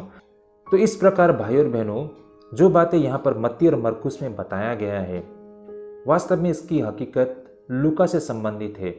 और लूका में जो दृष्टांत बताया गया सही मायने में वही हकीकत है भाई और बहनों। कहने का तात्पर्य, ये जो अंजीर का पेड़ है ये रोगग्रस्त एक पेड़ था भाई और बहनों। इसमें शायद कुछ डिजीज था, कुछ बीमारी थी ये पेड़ में। तो यही कारण है कि अब ये अंजीर का पेड़ मरने पर था। और प्रभु यीशु मसीह ने इस पेड़ को देख लिया और उसे समझ में आ गया कि अब ये पेड़ फल देने योग्य नहीं है, बहुत ही जल्द ये पेड़ नष्ट होने पर है। और इसी पर आधार बनाते हुए प्रभु यीशु मसीह ने शायद ये कही थी कि अब ये पेड़ फल नहीं देगी और ये पेड़ जल्द ही नष्ट हो जाएगी। और ऐसा ही कुछ अगले दिन होते हुए हमको दिखाई देती है, एक मुरझाए हुए पेड़ को देखकर। और इसी घटना को मत्ती और मरकुस बिल्कुल रियलिटी में इसको दिखा दी गई है ना, वास्तविक में इसको दिखा दी गई है। तो यही कारण है कि हम इसे इस तरह समझ सकते हैं कि वास्तव में ये घटना लूका के दृष्टांत के साथ संबंधित है। लेकिन जो भी हो भाई और बहनों, इस कहानी से उस इजरायली जाति लोग के लिए, इजरायली राष्ट्र के लिए जो संदेश था, वो आज आप और हमारे लिए भी उतना ही महत्व है भाई और बहनों। एक कलीसिया के हिसाब में ना, एक इंडिविजुअल के स्तर पर ये दृष्टांत, ये जो कहानी हमें बहुत कुछ सिखाती है भाई और बहनों। इसलिए यूजलेसनेस, जो बेकार के होते हैं, वो अपने जीवन में मतलब आपदा को निमंत्रित करते हैं, है ना। मतलब अपने पैर में खुद कुल्हाड़ी मारना, जो जिसे हम कहते हैं ना, वही कुछ है। मतलब आपके पास जो कुछ है उसको सही इस्तेमाल नहीं लाते हैं तो फिर इसका जो नतीजा निकलता है वो नुकसानदायक होता है भाई और बहनों। आपको नुकसान उठाना पड़ता है। ये चीज़ हम यहाँ से आज के कहानी से सीख पाए हैं। अब आगे हम देखते हैं आज के जो विषय का अंतिम वचन पर, जो प्रार्थना से संबंधित ऐसी कुछ बातें कही गई है, इस पर हम अब अध्ययन करते हैं। तो भाई और बहनों, सबसे पहले हम वचन को पढ़ लेते हैं 21 और 22 पद। जैसा यहाँ पर लिखा है, यीशु ने उनको उत्तर दिया कि मैं तुमसे सच कहता हूँ, यदि तुम विश्वास रखो और संदेह न करो, और न केवल यह करोगे जो इस अंजीर के पेड़ से किया गया है, परंतु यदि इस पहाड़ से भी कहोगे कि उखड़ जा और समुद्र में जा पड़, तो यह हो जाएगा। और जो कुछ तुम प्रार्थना में विश्वास से मांगोगे वह सब तुमको मिलेगा। आमीन। तो भाई और बहनों, अब हम यहाँ पर देख पाते हैं कि प्रभु यीशु मसीह अपने शिष्यों को बता रहे हैं, क्योंकि उसके शिष्य इस अंजीर के पेड़ के साथ जो कुछ हुआ उसे देखकर बिल्कुल अचंभित हो गए थे। तो प्रभु यीशु मसीह ने यहाँ पर कही कि यदि तुम विश्वास रखो और संदेह न करो, और न केवल यह करोगे जो इस अंजीर के पेड़ से किया गया, परंतु यदि इस पहाड़ से भी कहोगे कि उखड़ जा और समुद्र में जा पड़, तो यह हो जाएगा। मतलब अगर आपका विश्वास मजबूत हो, आप डाउट ना करें, आप संदेह ना करें, तो मतलब हर चीज़ संभव है। मतलब बड़े से बड़े आप काम कर सकते हो। जैसे कि यहाँ पर अंत में ये भी बताया गया है कि जो कुछ तुम प्रार्थना में विश्वास से मांगोगे वो सब तुमको मिलेगा। भाई और बहनों, ये वचन हम सबको बहुत ही मोटिवेट करता है ना। मतलब हमें एक हौसला देती है, मतलब हम सभी को एक आस मिलती है ना, एक होप हमको दिखाई देती है, और हम अपने आप में बहुत मोटिवेट होते हैं। भाई और बहनों, हम सबके जीवन में इस वचन को हमने कई बार आधार बनाई होगी, ये हकीकत है भाई और बहनों। लेकिन इसके साथ कुछ ऐसा कड़वा मतलब जो फैक्ट है वो भी जुड़ा हुआ है भाई और बहनों। आज इसी पर हमें चर्चा करने की आवश्यकता है, क्योंकि भाई और बहनों, वचन के वास्तविक अर्थ को, इसके मायने को अगर हम नहीं समझते हैं, जैसा यहाँ पर बताया गया है, इसके शाब्दिक अर्थ को हम ले लेते हैं, तो भाई और बहनों इसका बहुत बुरा परिणाम हमारे जीवन में हमको दिखाई देती है। अगर हम इसको मिसअंडरस्टैंडिंग कर लेंगे इस वचन को लेकर, है ना, तो फिर भाई और बहनों मतलब इसका परिणाम बहुत बुरा होता है। लेकिन इसके सही मायने को अगर हम समझ पाएंगे तो इसका पॉजिटिव जो इसका रेस्पॉन्स है वो हमारे जीवन में हमको दिखाई देती है। तो आइए भाई और बहनों, इसे अब हम अध्ययन करने के लिए कोशिश करते हैं। इस तरह अब ये पंक्ति हमें प्रार्थना के विषय में यीशु के कुछ शब्दों के साथ हमें समाप्त होती हुई दिखाई देती है ना। और यदि हम विश्वास से मांगते हैं तो हमें प्राप्त भी होती है। भाई और बहनों, यह पूरी तरह से बिल्कुल स्पष्ट है कि इन वादों को भौतिक और शाब्दिक रूप से नहीं लिया जाना चाहिए, क्योंकि ना तो स्वयं प्रभु यीशु मसीह ने और ना ही किसी और ने कभी प्रार्थना के द्वारा भौतिक भौगोलिक पर्वत को हटाया हो। क्या भाई और बहनों, आप में से किसी का ऐसा विटनेस है? कहीं आपने वचन में पढ़ा है कि भाई और बहनों, जो बातें प्रभु यीशु मसीह ने यहाँ पर कही है, इस वचन को आधार बनाते हुए सचमुच में किसी ने किसी पहाड़ को हटा दिया था, है ना? ऐसा होते हुए हमने कभी बाइबल में देखा है? कभी हमने अपने आसपास किसी विश्वासी जन के द्वारा ये सब करते हुए हमको दिखाई दी है भाई और बहनों? तो फिर इसका मायने क्या है भाई और बहनों? ये बहुत मतलब इंटरेस्टिंग विषय है। इसके अलावा भाई और बहनों, कई सारे लोगों ने भावुक विश्वास के साथ अपने जीवन में कईयों बार प्रार्थना की होगी, जैसे कि कुछ ऐसा हो जाए या फिर ऐसा कुछ ना हो। मेरा कहने का मतलब, उदाहरण के लिए मैं कहना चाहता हूँ कि कुछ लोग चाहते होंगे कि उसके बच्चे अच्छे रिजल्ट लेके पास करे, है ना, या फिर उसको नौकरी लग जाए। इसके लिए लोग प्रार्थना क्या करते हैं। कुछ लोग पूरे मतलब विश्वास के साथ ये प्रार्थना करते हैं कि उसके साथ कुछ बुरा ना हो, है ना, कुछ गलत ना हो। इसके लिए वो प्रार्थना क्या करते हैं। या फिर किसी का कुछ प्रदान करने या फिर किसी की जान वापस दे देने के लिए हम प्रार्थना करते हैं ना। लेकिन भाई और बहनों, इस प्रार्थनाओं के शब्द का शाब्दिक उत्तर किसी को भी नहीं मिलती है। ये भी एक हकीकत है भाई और बहनों। आपने बहुत जोरों से परमेश्वर के साथ प्रार्थना किया, लेकिन आपको उसका उत्तर तुरंत नहीं मिला, या फिर जैसा आपने चाहा वैसा उत्तर आपको नहीं मिला। आपने किसी व्यक्ति की जान न जाने के लिए, है ना, मतलब मान लीजिए वो व्यक्ति अब मरने पर है, लेकिन आपने पूरे विश्वास के साथ, जैसा प्रभु ने बताया था ना, पूरे विश्वास के साथ आपने प्रार्थना किया, फिर भी वो व्यक्ति का जान चला गया, है ना भाई और बहनों। तो ऐसा होता है कि जैसा प्रभु यीशु मसीह ने यहाँ पर वादा किया था, हमने उस वादा को विश्वास करते हुए, है ना, परमेश्वर पर विश्वास करते हुए पूरे विश्वास के साथ हमने प्रार्थना की, तो फिर हमारे जो प्रार्थना का उत्तर हमने जैसा चाहा वैसा उत्तर हमें क्यों नहीं मिली? एक बहुत बड़ा प्रश्न आता है भाई और बहनों। तो आज इसी पर हमें आज चर्चा करना है। तो इस प्रकार भाई और बहनों, प्रभु यीशु मसीह प्रार्थनाओं के द्वारा किन बातों का वो वादा कर रहे थे, इसे आज हमें चर्चा करने की आवश्यकता है। यहाँ पर प्रभु यीशु मसीह जो वादा कर रहे थे वो यह थी कि प्रार्थना हमें उन चीज़ों को करने की क्षमता देती है भाई और बहनों। किन चीज़ों को? ऐसे कई सारे चीज़ों को करने में प्रभु हमें वो स्ट्रेंथ ना, वो क्षमता, वो ताकत देती है भाई और बहनों। भाई और बहनों, प्रार्थना का अर्थ कभी भी आसानी से निकलना नहीं है और कभी भी चीज़ों को परमेश्वर पर धकेलने के लिए नहीं है ताकि उन्हें हमारे लिए क्या करे भाई और बहनों। हमें ऐसा लगता है बहुत समय पर ना, हम प्रभु से प्रार्थना करते हैं कि और हमारा जो विनती निवेदन है हम परमेश्वर के ऊपर में छोड़ देते हैं ना, उन पर धकेल देते हैं। हम चाहते हैं कि परमेश्वर हमारी विनती प्रार्थनाओं को सुने और उसको पूरा करे। इसके लिए हम प्रार्थना के द्वारा परमेश्वर के ऊपर में मतलब हमारी निवेदन, हमारी विनती प्रार्थना को परमेश्वर के ऊपर डाल देते हैं और हम चाहते हैं कि परमेश्वर उन सारी चीज़ों को पूरा करे। भाई और बहनों, प्रार्थना का कभी ये मतलब नहीं था जैसा कि हम में से बहुत लोग सोचते हैं प्रार्थना शक्ति है भाई और बहनों। और साथ ही भाई और बहनों, प्रार्थना का अर्थ ये नहीं है कि हम परमेश्वर से मांगे कि वह हमारे लिए करे, बल्कि हम स्वयं ऐसा कर पाने में वास्तव में सक्षम बने।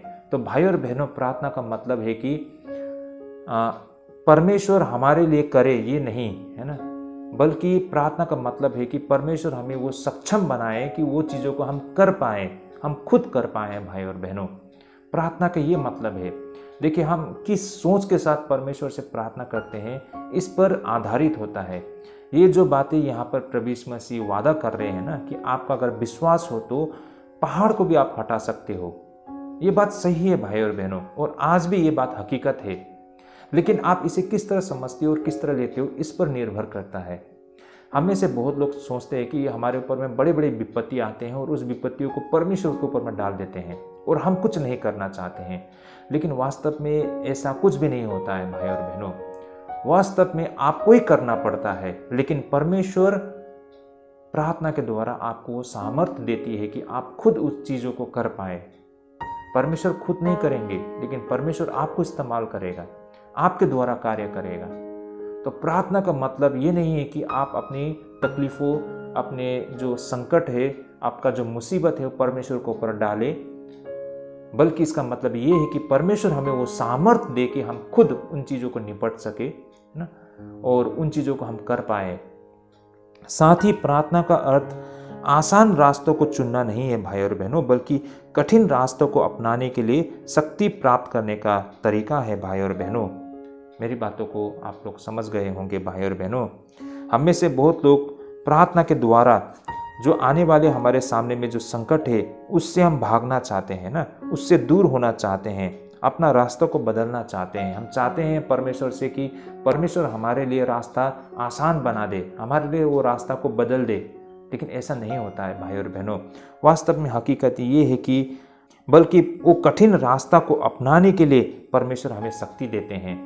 हमको उसी रास्ते से होके ही जाना है, लेकिन परमेश्वर हमें इतनी ताकत देती है कि हम उस रास्ते पर चल पाते हैं।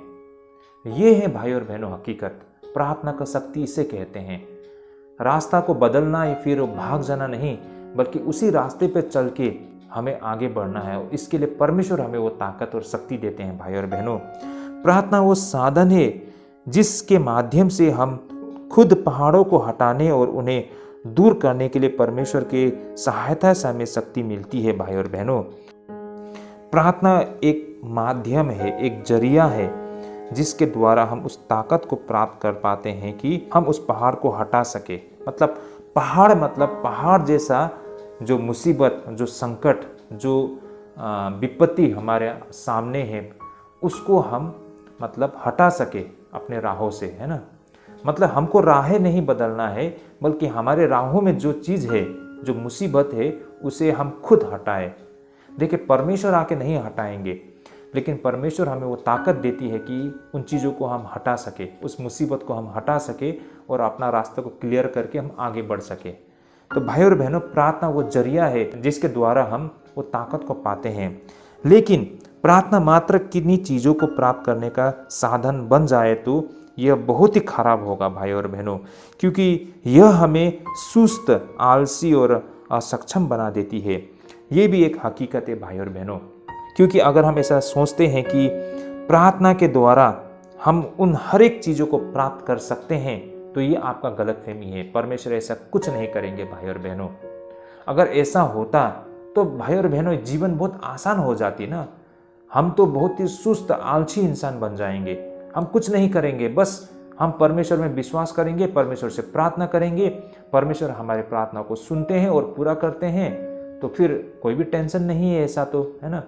तब तो हम बहुत सुस्त, आलसी व्यक्ति बन जाएंगे। हमें तो काम भी करने की आवश्यकता नहीं है, क्योंकि खाने के लिए भी हम प्रभु से प्रार्थना कर देंगे तो वो फिर हमको दे देंगे। ऐसा होता है क्या भाई और बहनों? ऐसा तो बिल्कुल नहीं होता है ना।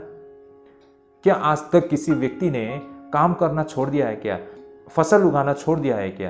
है ना, ये सोच कर कि परमेश्वर हमें खाने के लिए देंगे, ऐसा तो नहीं होता है ना। हमें मेहनत भी करना पड़ता है, काम करना पड़ता है। वो काम करने के लिए ताकत परमेश्वर हमें देती है। प्रार्थना का मतलब ये नहीं है कि हम कुछ ना करें और परमेश्वर हमें देते जाए, ऐसा तो नहीं है भाई और बहनों। प्रार्थना का मतलब है कि परमेश्वर हमें ताकत देती है वो चीज़ों को करने के लिए। प्रार्थना वो साधन है जिसके द्वारा हम अपने लिए कार्य करने की शक्ति प्राप्त करते हैं। यही कारण किसी भी व्यक्ति को प्रार्थना करके यूं ही नहीं बैठ जाना चाहिए। प्रार्थना का पूरा होने का इंतजार करते रहना चाहिए, बल्कि उन्हें प्रार्थना करने के बाद उठकर काम करना चाहिए।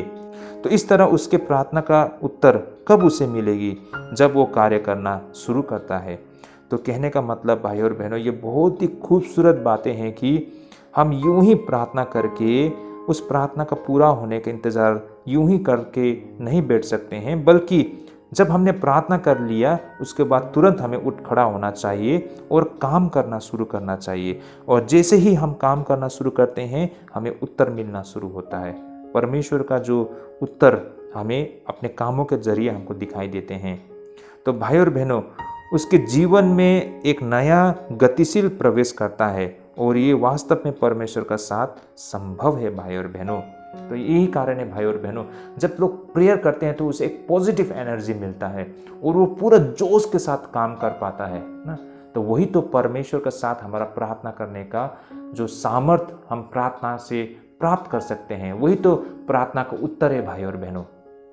ऐसा नहीं है कि हम प्रार्थना करेंगे और सब बदल जाएगा ना ऑटोमेटिकली, ऐसा नहीं होता है भाई और बहनों। वो समस्या वही है, उसी रास्ता से होकर हमको आगे बढ़ना है, लेकिन परमेश्वर हमें वो ताकत देती है, वो बुद्धि देती है, वो ज्ञान देती है, वो सामर्थ्य और वो जोश हमें देती है, और उसी रास्ते से हम चल के जाएंगे और उस समस्या का हम सामना करते हैं और उस पर विजय प्राप्त करते हैं। ये है प्रार्थना का ताकत भाई और बहनों।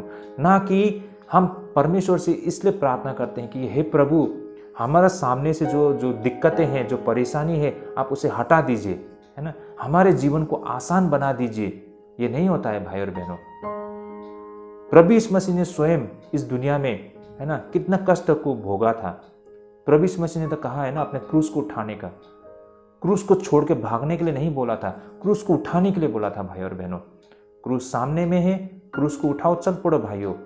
जब क्रूस को उठा के आप मंजिल तक पहुंच जाओगे ना, तो देखिए विजय आप हो जाओगे ना, आप एक विनर, एक विजेता प्राप्त व्यक्ति बन जाओगे।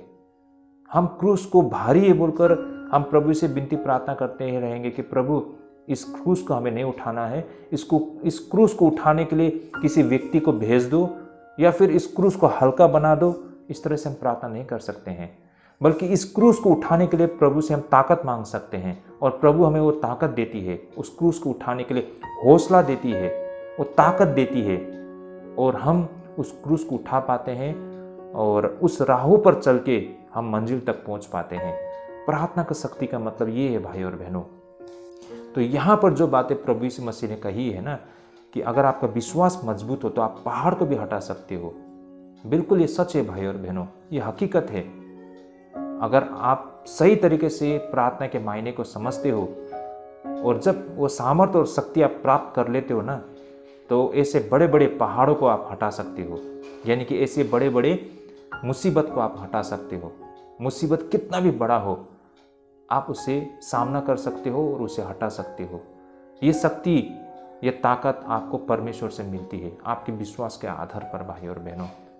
अब दूसरी ऐसी बातें जो प्रार्थना के द्वारा हम प्राप्त कर सकते हैं, जैसे कि प्रार्थना चीज़ों को स्वीकार करने में सक्षम बनाती है, जो कि परिवर्तन के लिए स्वीकार्य होता है। भाई और बहनों, प्रार्थना किसी भी स्थिति में छुटकारा दिलाने के लिए नहीं होती, बल्कि प्रार्थना स्वीकार करने के लिए सक्षम और बदलने की क्षमता को प्रदान करती है।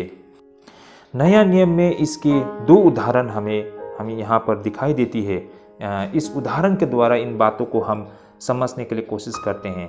भाई और बहनों, मैंने जैसे कहा था कि प्रार्थना, भाई और बहनों, प्रार्थना वो ऐसी चीज़ है जो हमें ऐसी शक्ति को प्रदान करती है या फिर हमें स्वीकार करने में हमें सक्षम बनाती है, मतलब एक्सेप्ट करने में हमें मतलब वो सक्षम बनाती है। मतलब किसी भी हालत को, किसी भी सिचुएशन को ना, किसी भी मतलब परिस्थिति को स्वीकार करने में हमें सक्षम बनाती है ना। मतलब हमारे सामने में जो चैलेंजेस आती है, जो मुसीबत आते हैं, उसे स्वीकार करने के लिए हमें सक्षम बनाती है। ना कि उसको छोड़ के भाग चले ना, ऐसा बन जाए, बल्कि उसको स्वीकार करने में हमें सक्षम बनाती है। कैसे, किस तरह? भाई और बहनों, नया नियम में ऐसे बहुत सारे उदाहरण हैं, उनमें से 2 ऐसे बहुत ही इंटरेस्टिंग उदाहरण के द्वारा इन बातों को हम समझने के लिए कोशिश करते हैं। जैसे कि एक तो हम प्रेरित पौलुस के उदाहरण से हम देख सकते हैं। जैसे कि प्रेरित पौलुस पूरी उग्रता से वो अपने लिए प्रार्थना करते हैं कि उसके तकलीफ से उसे छुटकारा दिलाया जाए, लेकिन वह उस तकलीफ से दूर नहीं हो पाए। लेकिन भाई और बहन, इसका विपरीत पौलुस को वो स्थिति स्वीकार करने में योग्य बनाया गया था और उसी स्थिति में उसने उस शक्ति को भी खोज की थी जो उसकी कमजोरी में उसे सिद्ध बनाई थी। भाई और बहनों, उसी तरह अब वो दूसरी उदाहरण हम स्वयं प्रभु यीशु मसीह के जीवन में भी हम देख पाते हैं। जैसे कि आप सभी को याद हो, गतसमनी की बगीचे में प्रभु यीशु मसीह ने प्रार्थना किया था कि वो प्याला उसके पास से दूर चली जाए और वह उस दर्दनाक स्थिति से मुक्त हो जाए जिसमें उसने खुद को पाया था। लेकिन वो अनुरोध भाई और बहनों स्वीकार नहीं किया जा सकता था।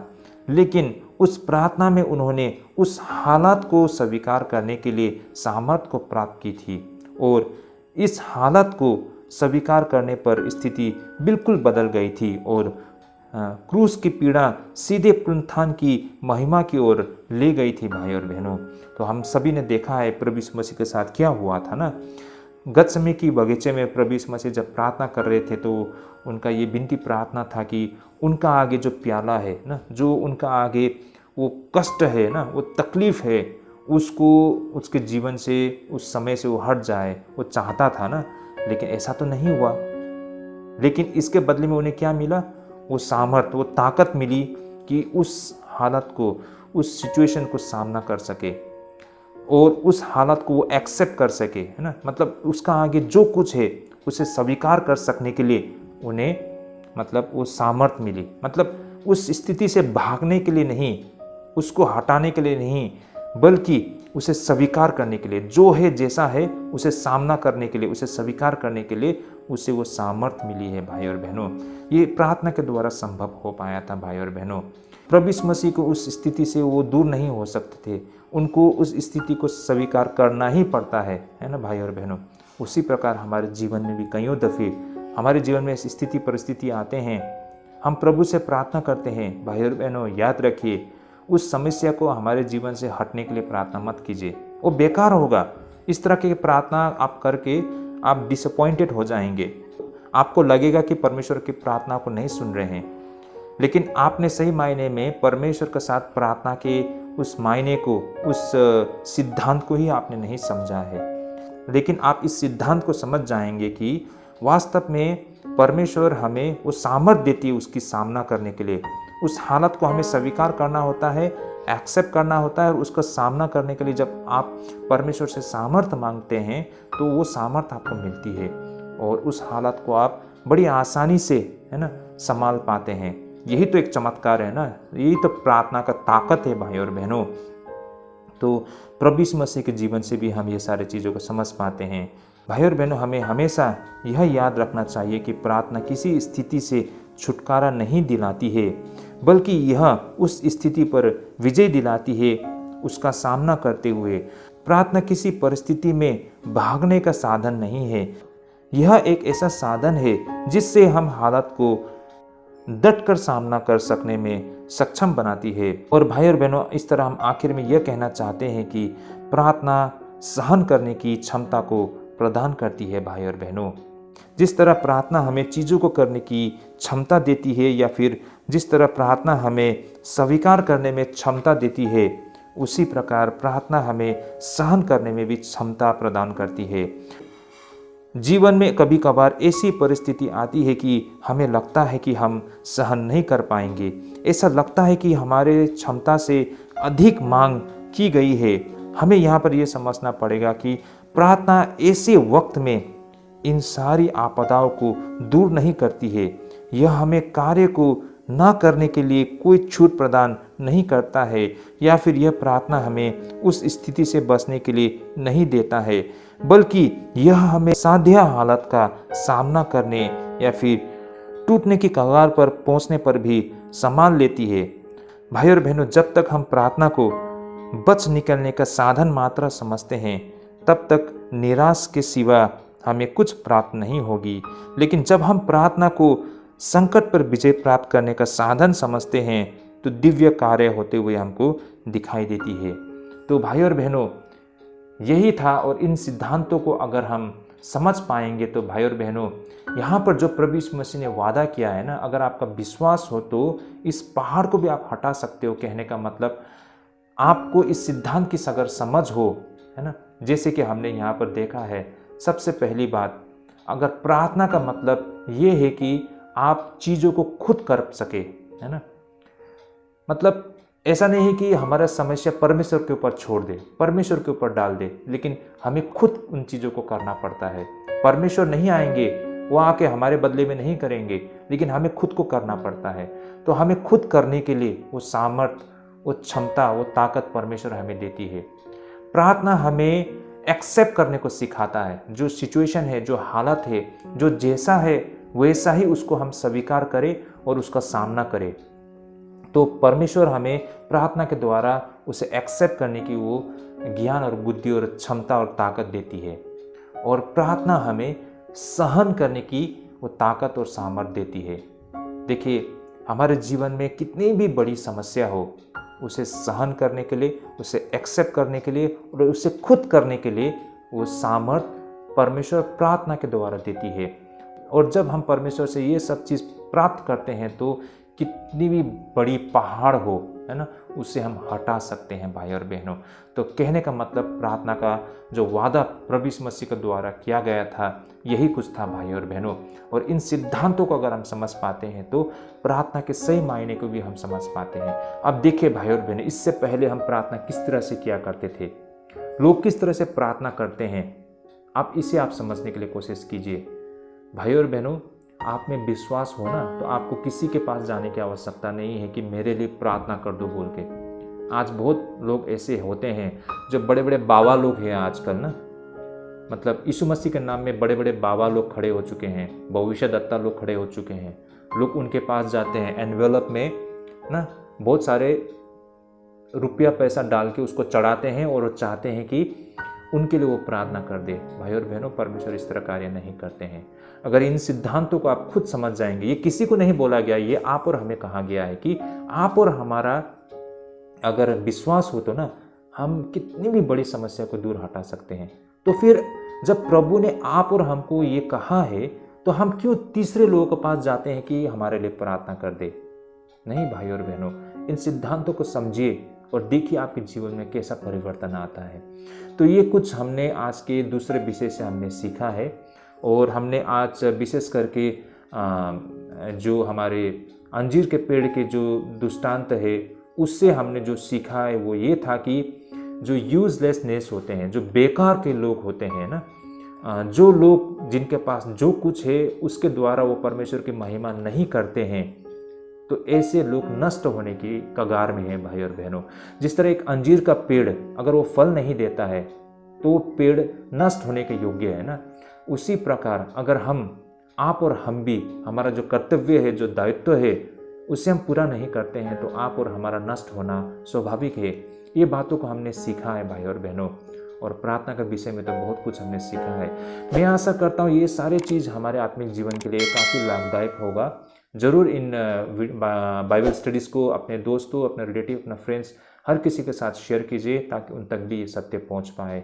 तो भाई और बहनों, आज के लिए हम यहीं पे स्थगित करते हैं। अगले दफ़े हम फिर से मिलेंगे, ज़रूर जुड़िएगा। परमेश्वर आप सबका अगुवाई करे, परमेश्वर आप सभी को ढेरों आशीष करे। आज के लिए हम यहीं पे स्थगित करते हैं। जय मसीह की।